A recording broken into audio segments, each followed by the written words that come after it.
You okay with it being broadcasted? Yeah, that's fine. That's fine. Are you guys okay? With it being broadcast? On YouTube. Because they already have this on. You look so beautiful and with your glucose girls. Thank you. Welcome.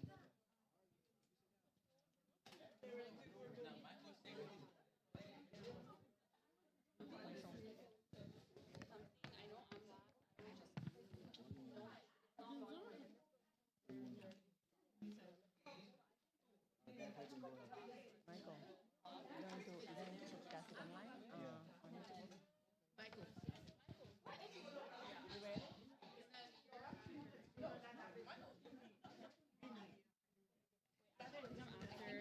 I think I'm after. Yeah. Okay, so okay. I'll just be kind of Yeah, yeah. Whenever you're ready. I'm sorry? Whenever you're ready, you let me know. We're waiting for the presentation. They're working To on be it. set it? Okay. Thank you. No, I didn't know.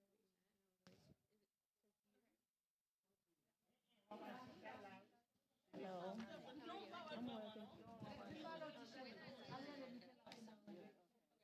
Let me get one bit.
Mwen gen sa dje. Mwen am fon travay konya la, mare lo plus tard. Is that okay? Oh.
Okay.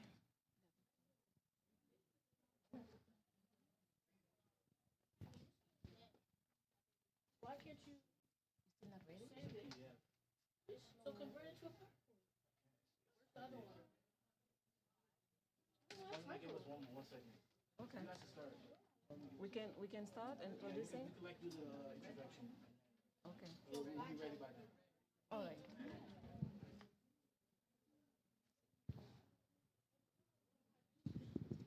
He said we can start.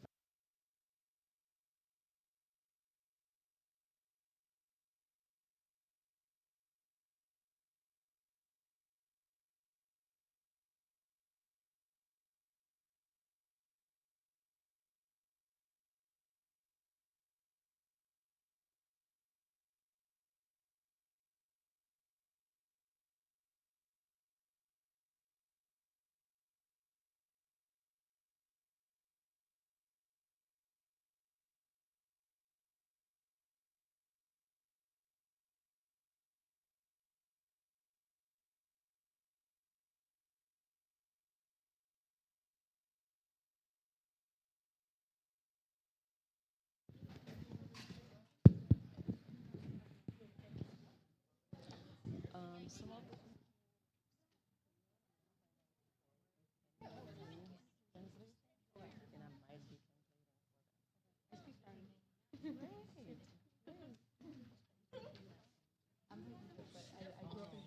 oh, great.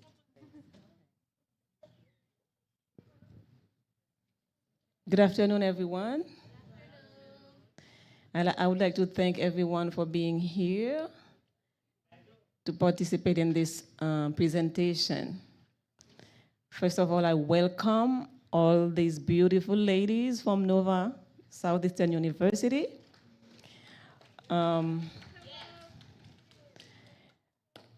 Everybody knows my name, and I'm going to say it again for those who don't know it. My name is Jeanette Desir. This program that is being presented here today is called Idea Initiative.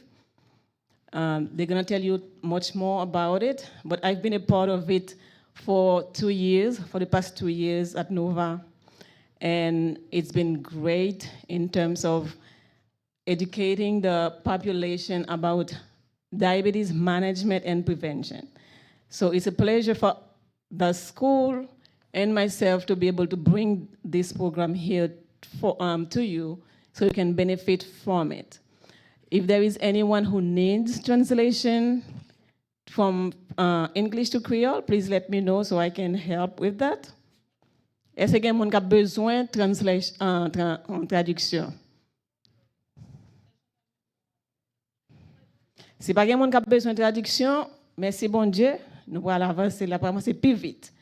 Okay, this being said, I'm gonna hand the microphone over to these beautiful ladies representing Glucose Girls, who are going to talk to you about diabetes, prevention, and management. Again, welcome, ladies. And the person who is sitting there is a faculty member from Nova Southeastern University. She is the advisor for the group.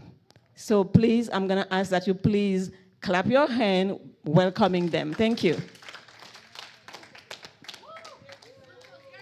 Hello, bonjour tout le monde. My name is Olivia. We are all students from Nova Southeastern University. We're with IDEA, so it stands for Interprofessional Diabetes Education and Awareness.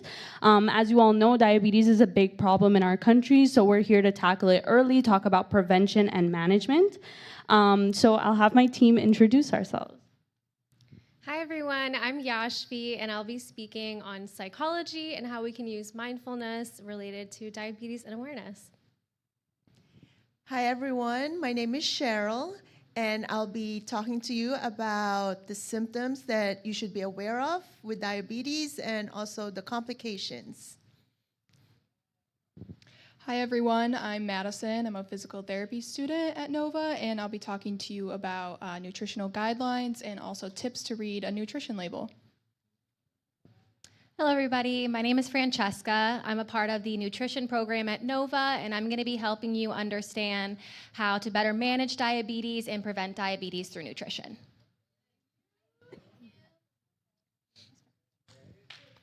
All right, so we're going to start off with a fun game. Well, I think it's fun, and we're gonna find out what you all know about diabetes, all right? So it's called myth or fact. So if you think it's a myth, I want you to raise your hand, okay? If you think it's a fact, you can just keep your hand down. So, myth or fact, eating too much sugar causes diabetes. What do we think? All guesses are welcome. I see a hand creeping up. Okay. All right. Well, that is false. While diet is important, diabetes is caused by a mix of genetic and lifestyle factors. Next question. Myth or fact, people with diabetes can't eat sweets? Okay. I like the way you're thinking. All right, so myth, people with diabetes can enjoy treats, but only in moderation, and they need to monitor their carb intake. So thank you for your participation. Okay, hi everyone. So,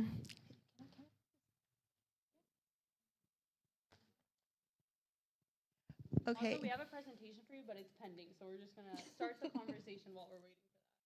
Okay, so what is diabetes? Do you all know what diabetes is? Okay, what is it? Okay, that's one type. That's correct. Yes? Is too much insulin? Or like when your body, well, she said that, right? It can't produce insulin. Or like you need assistance, if that makes sense. When your body's like desensitized to insulin. Yeah, your body's not producing it properly, then you need like assistance. If Yeah. that makes sense. Okay, so diabetes is a metabolic disorder. And it's like what they said, it's when the body doesn't produce insulin, or the body can't use the insulin that it is producing. And insulin is responsible for taking the sugars that we eat in food and bringing it to our cells. Our cells need this energy to fuel the daily functions. And if the body can't use the glucose, then there's a buildup of it in the blood, and that's where serious health complications can happen. So there's a few types of diabetes, but the two most common ones are type 1 and type 2, that's correct. So with type 1 diabetes, this is due to autoimmune. So our immune cells are pretty much attacking our cells in the pancreas that produces the insulin. So people who have type 1 diabetes aren't producing the insulin that we need. And this often starts in childhood. The symptoms can come on quickly, and this is treated with insulin injections. With type 2 diabetes, this is more common in middle age. So this usually, the onset is, when you're an adult. And this is when the body doesn't respond to the insulin. So your body is producing insulin, but your body's just desensitized. It's not responding to it. And this is due to lifestyle, such as being overweight and obesity. And genetics also plays a big factor. So if you have a family history of diabetes, you really need to watch what you eat, watch your weight, because you are more likely to also get diabetes. The symptoms come on slowly, and this is managed with drugs and lifestyle changes. I got him. Okay, so the top 10 signs and symptoms. I listed here the symptoms that you should be wary of. And if you do experience any of these symptoms, you should go to your primary care physician and get yourself checked out for diabetes. So frequent urination and excessive thirst, that's two of the most common symptoms of diabetes. And this is because our kidneys normally, they filter out the sugar from the food that we eat, and then they absorb it back because our cells need that glucose for energy. But when you have too much sugar in your blood, it overwhelms the kidneys. So sometimes the kidneys can't absorb the sugar back, and it okay, thank you. It the sugar goes and gets eliminated in the urine. And when this happens, it also pulls the fluid, the water that's in our tissues, and that causes dehydration, which causes excessive thirst, dry mouth, and dry, itchy skin. With increased hunger, even though you're eating, the cells aren't getting that energy. So that's why, you're still hungry and you eat more frequently. And however, even though you're eating more frequently, because your cells aren't getting that energy, what your body does to compensate is to break down your muscle and your fat. So you're experiencing weight loss, but that's not good. I know weight loss is usually good, but this weight loss is not good because you're actually breaking down your fat and your muscle. And fatigue, this is, extreme tiredness. So this happens because your cells are just not getting the energy that it needs.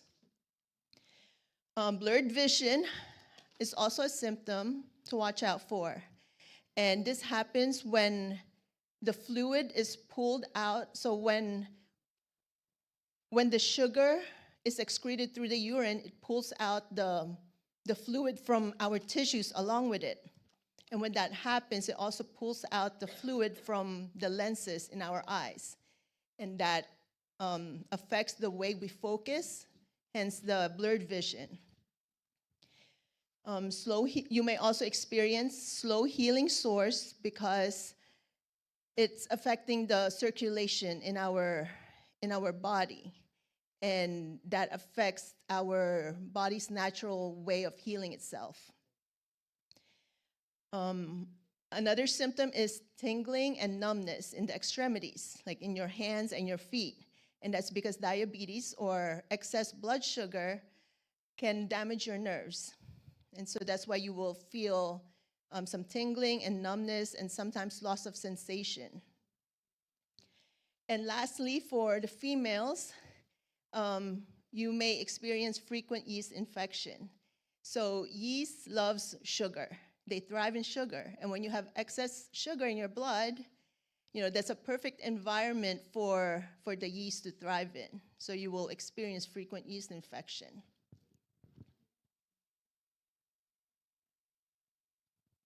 So you may be asking, why is diabetes such a concern?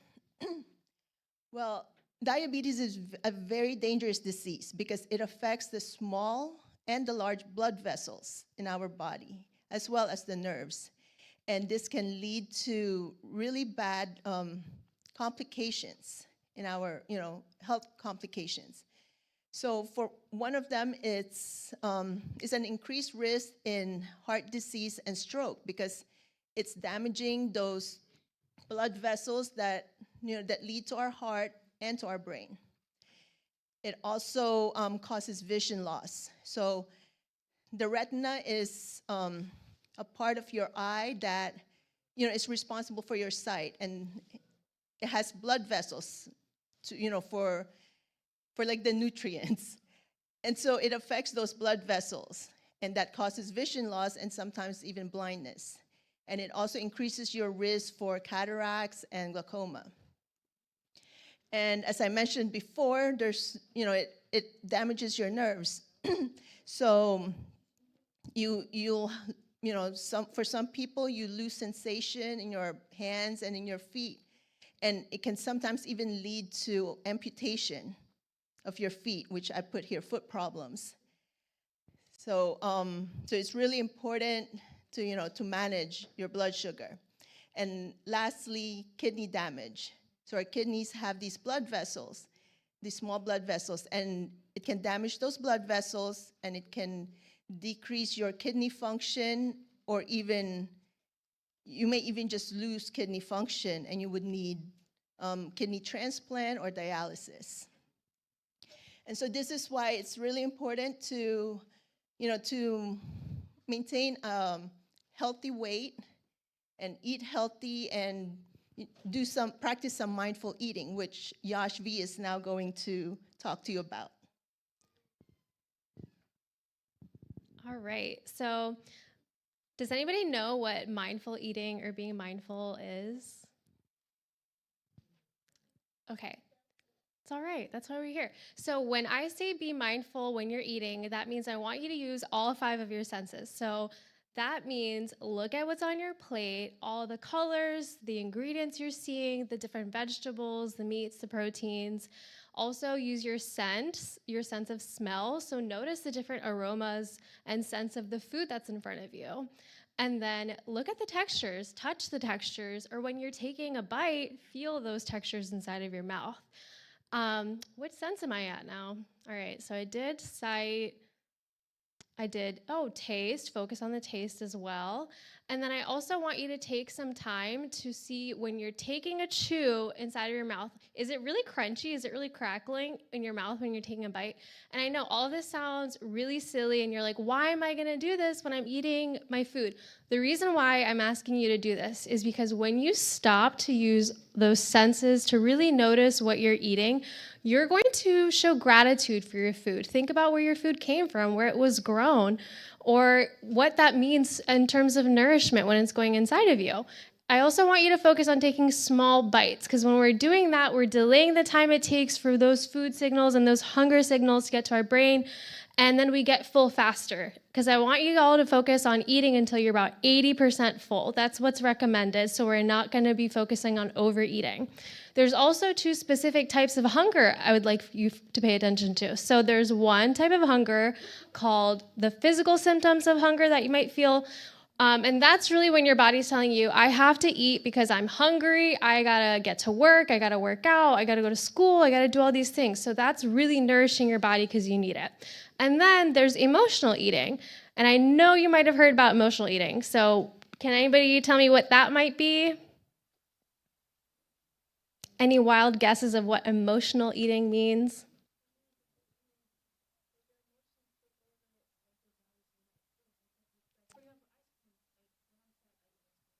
There you go. Thank you for sharing that. Yes, so we all do it, right? That's why we're humans. Sometimes we eat when we're feeling tough emotions or even happy emotions and we're excited and we want to celebrate. And that's okay, but I want you to pay attention to those cues that you might be feeling, because sometimes when we're eating with our emotions, we eat and we eat and we eat, but we don't really get full. And that's a problem, right? Because then we end up overeating. So really think about what's driving you to eat. Is it because you have those physical symptoms of hunger and you really need to fuel your body? Or is it just because you're bored or you're feeling a big, strong emotion? I also think it's really important to take into consideration the time of day that you're eating and how you can be present for your food. So that means turning off the TV when we're eating. And I know that's tough for me too, because I love to watch TV and eat at the same time. But it's really bad because you don't notice how fast you're eating or how much you're eating. So that also means staying off your phone, not texting or browsing any social media, and just coming together for a family meal. So that could be family dinners, maybe even one night a week or multiple nights a week, and really just being present for the moment that you're eating together.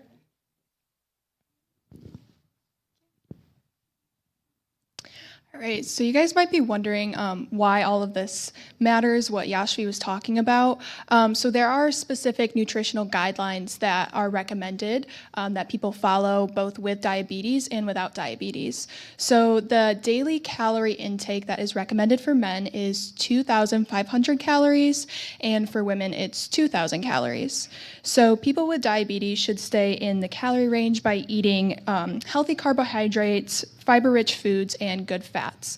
So healthy carbohydrates include anything like fruits, vegetables, whole grains, beans, peas, and those type of foods. And then also to avoid foods and drinks with added sugars and sodium.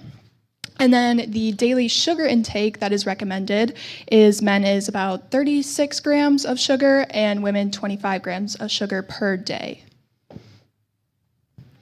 So there is about, and then could you switch the slide? So there is about 1/4 of a teaspoon in 1 gram of sugar. So for women, the daily recommended sugar amount is 25 grams. This equals about 6 teaspoons per day. And then for men, it's 36 grams, which equals about 9 teaspoons per day.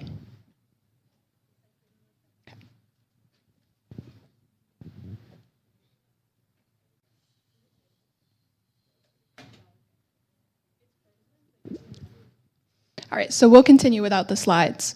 So there are some common foods that we see every day that are pretty high in sugar. So one of the most common foods that's very high in sugar is a can of Coca-Cola. So since the slides aren't up, can anybody give me a guess about how many grams of sugar are in a can of Coke?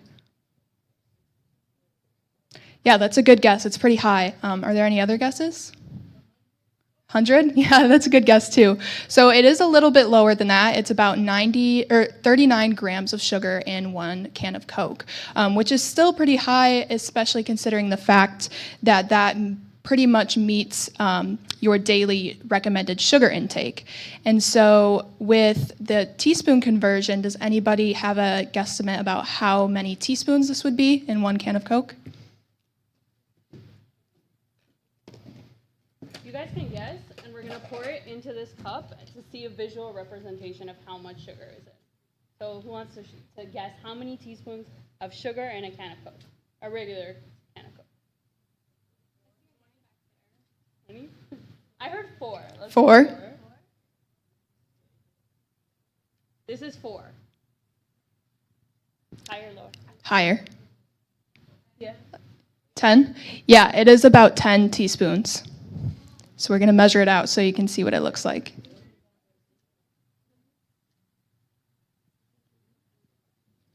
So that is 10 teaspoons of sugar, and that is how much is in 1 can of Coke. Again, this is over the recommended sugar intake for your daily limit. The next item we have is Lucky Charms. So 1 cup of Lucky Charms. Does anybody have a guess on how many grams of sugar are in a cup of Lucky Charms? Yeah. 6? Yeah, that's a good guess. It's a little bit higher. Are there any other guesses? 12 is a really good guess. So it's about 13 grams of sugar in 1 cup of Lucky Charms. And I want you to take into account also that 1 cup of Lucky Charms is usually not how much people normally eat. When I eat a bowl of Lucky Charms, it's a little bit more than a cup. So this does equal about 3.5 teaspoons of sugar. Next item we have is a banana. So does anyone have a guess for the grams of sugar in a banana? 8, that's a good guess. Any other guesses? It's a little bit higher than 8. 9, so it's about 14 grams of sugar in a banana as well.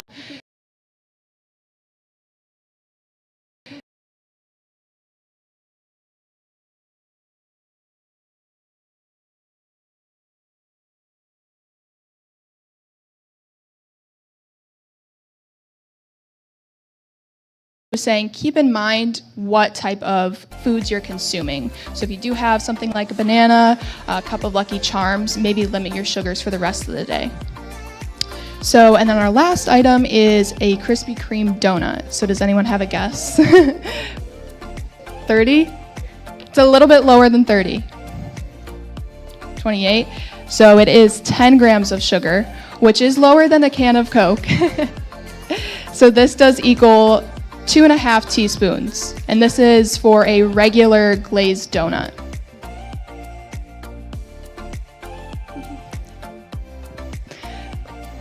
All right, so the next thing we have is tips to read a nutrition label.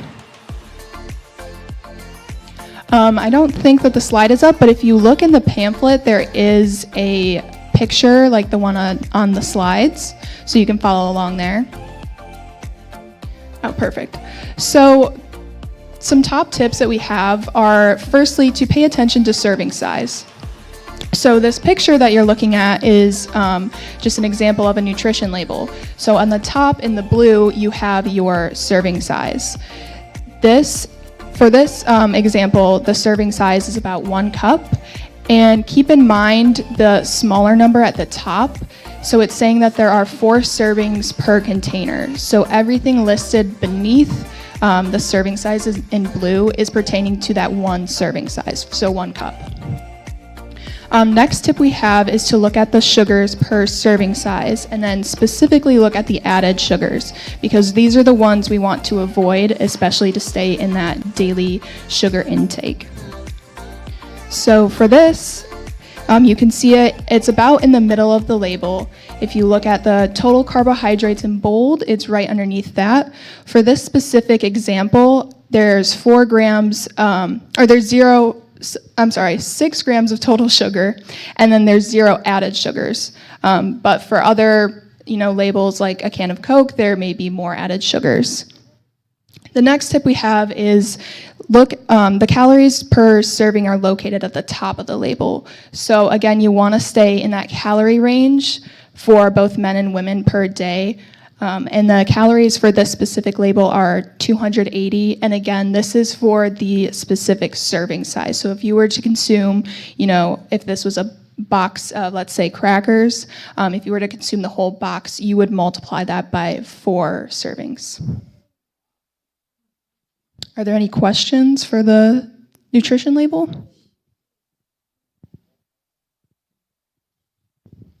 All right, so I'm going to hand it over. Hello, everybody.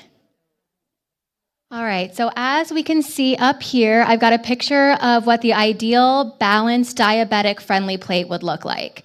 So this is going to work for people with diabetes, but it's also applicable to people who do not have diabetes. It's kind of like the essential plate, if you ask my personal opinion as a nutrition major. You've got half of your plate there with non-starchy vegetables. Non-starchy vegetables are going to be things like carrots, spinach, green beans, broccoli. A kind of a way I like to tell people to be able to differentiate between starchy and non-starchy vegetables. Non-starchy vegetables are going to be the ones that you can kind of eat raw. You don't have to cook them. So think a starchy vegetable would be something like a potato or a bean. You wouldn't eat those raws. You wouldn't get an ear of corn and take a bite of that. You got to cook it first. That's a starchy vegetable. So half of your plate should be a non-starchy vegetable, and then 1/4 of your plate should be a carbohydrate-rich food. So carbohydrates are kind of a tricky thing for people with diabetes. You don't want to do too many carbs, but if you're doing things like whole grains or those starchy vegetables, they are easier for the body to digest slowly, which reduces the chances of spiking your blood sugar, which is where the problems arise. And then the other 1/4 of your plate should be lean cuts of beef, pork, eggs, tofu, anything you're going to get protein from that's going to be a low carbohydrate food. All right, so in terms of meal planning, some good things to have on your plate alongside your carbs are going to be fiber-rich food, healthy fats, and protein. Eating carbohydrates and sugar next to these nutritious, these nutrients are going to help slow down the digestion of your carbohydrates and your sugars. That way you'll avoid that blood sugar spike. You can see my list here. I've got some fiber-rich foods, some healthy fats, and some protein.